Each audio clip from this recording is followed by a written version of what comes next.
war effort has happened here in the city. Darcy Jones was at the protest, and she has the details of the protest. When is the slaughtering and maiming of individuals a good thing? I'm not willing to trade my life for oil. I don't think Iraq is worth even 10 Americans. And we're going to be sending people to die in hundreds.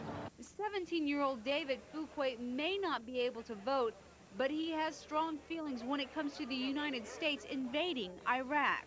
We're just ignoring the entire international community, and we can't do that. Hundreds of others that share the same feelings as Fuquay met at the federal courthouse on Saturday afternoon, carrying signs and banners with messages like "Bush lusts for war, soldiers die," or ones that simply read "No war."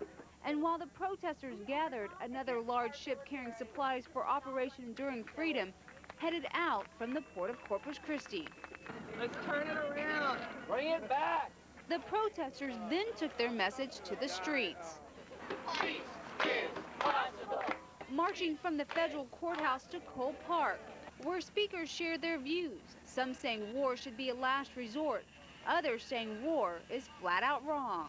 War is never anything pleasant. Protesters say just because they're speaking out about the war doesn't mean they're not patriotic. Well, I was told by somebody that I'm not an American because I'm against the war. Jeannie O'Leary says she loves her country, and the only reason she is speaking out against the war is that she doesn't think it's best for her country. Darcy Jones, KRIS 6 News. Protest lasted for about 2.5 hours and was peaceful, and this may be the first time this large of a protest was held here in the city. Anti-war protests were planned today in 150 U.S. cities, as well as in other parts of the world. In London, for example, police have arrested more than 20 anti-war activists following the city's massive peace march. The arrested protesters were all members of a group attempting to